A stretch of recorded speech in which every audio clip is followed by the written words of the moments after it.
എല്ലാവർക്കും നമസ്കാരം. ഇന്നത്തെ സുഭാഷിതം: അരക്ഷിതം തിഷ്ടതി ദൈവരക്ഷിതം, സുരക്ഷിതം ദൈവഹതം വിനശ്യതി, ജീവത്യനാഥോപി വനേ വിസർജിത, കൃതപ്രയത്നോപി ഗൃഹേ വിനശ്യതി. അതായത്, അരക്ഷിതമെന്ന് നാം കരുതുന്ന ഏത് വസ്തുക്കളും, ജീവജാലങ്ങളടക്കം, ഈശ്വരൻ ഇച്ഛിച്ചാൽ രക്ഷപ്പെടുന്നു. സുരക്ഷിതമാണെന്ന് നാം വിചാരിക്കുന്ന എന്തും ഈശ്വരഹിതം മറിച്ചാണെങ്കിൽ നശിച്ചു പോകുന്നു. ഇതാണ് സുഭാഷിതം പറയുന്നത്.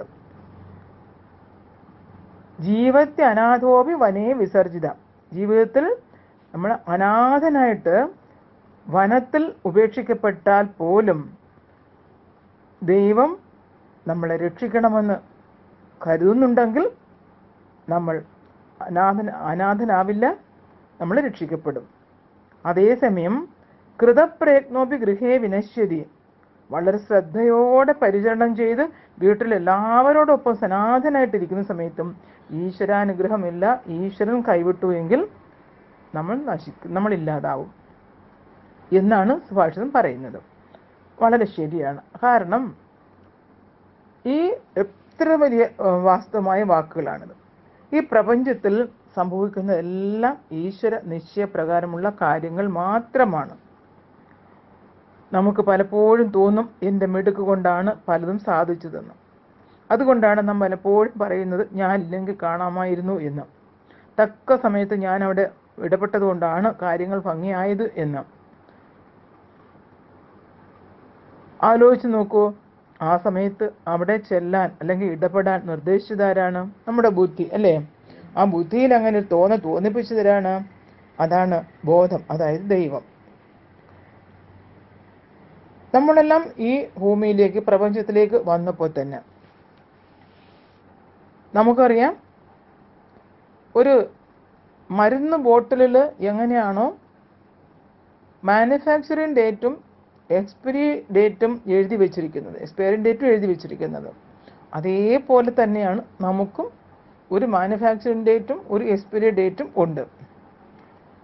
മാനുഫാക്ചറിങ് ഡേറ്റ് നമുക്ക് അതായത് ഭൂമിയിലേക്ക് വന്ന സമയമുള്ള ആ സമയം മുതൽ നമുക്കറിയാം. പക്ഷേ ആ എക്സ്പയറി ഡേറ്റ് നമുക്കറിയില്ല. അതൊന്ന് മാത്രമാണ് പ്രശ്നം. പക്ഷേ അത് നേരത്തെ തന്നെ നിശ്ചയിക്കപ്പെട്ടതാണ്.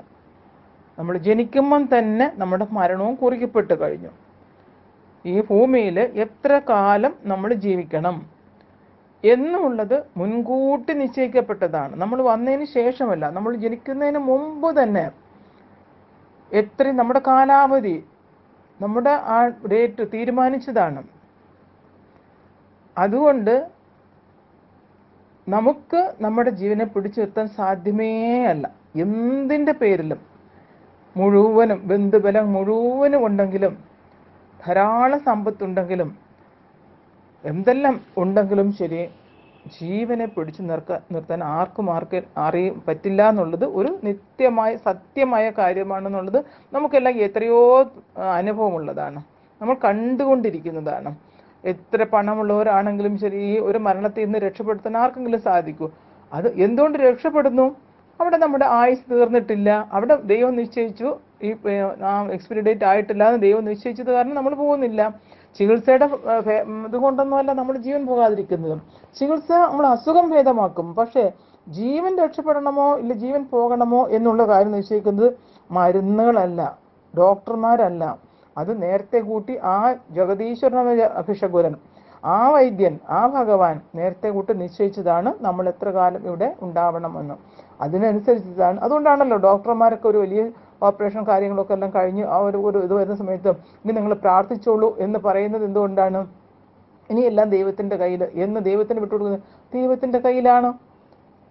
എല്ലാവരും ഒരു നിമിത്തമായിട്ട് നമുക്ക് ചികിത്സിക്കുകയൊക്കെ ചെയ്യുന്നു എന്ന് മാത്രം. അതാണ് പറഞ്ഞു തരുന്നത്. പക്ഷെ നമ്മുടെ ഒരു ഭാവമാണ്, പലപ്പോഴും പലരുടെയും ഭാവമാണ്, നമ്മളാണ് ഇതെല്ലാം ഇവിടെ താങ്ങി നിർത്തുന്നതെന്ന്. പക്ഷേ ഈ ഉത്തരം താങ്ങുന്ന പല്ലിയെ പോലെ നമുക്കൊരു വിചാരമുണ്ട്, നമ്മളാണ് ഇന്ത്യയൊക്കെ കാരണമെന്ന്. ഗീതയിൽ പറയും, നിമിത്തം മാത്രം ഭവസവ്യസാജിൻ എന്ന്. അതെ, നമ്മളെല്ലാം ഭഗവാന്റെ കയ്യിൽ ഉപകരണങ്ങൾ മാത്രം. നമ്മൾ രക്ഷപ്പെടുന്നതും നമ്മളില്ലാതാവുന്നതും രണ്ടും ദൈവ നിശ്ചയമാണ്. അത് അങ്ങനെ ഉൾക്കൊള്ളാനായിട്ട് മുൻകൂട്ടി നമ്മൾ മനസ്സിനെ സജ്ജമാക്കി വെക്കണം എന്നാണ് സുഭാഷിതം പറഞ്ഞു തരുന്നത്. എല്ലാവർക്കും ശുഭദിന ആശംസകൾ.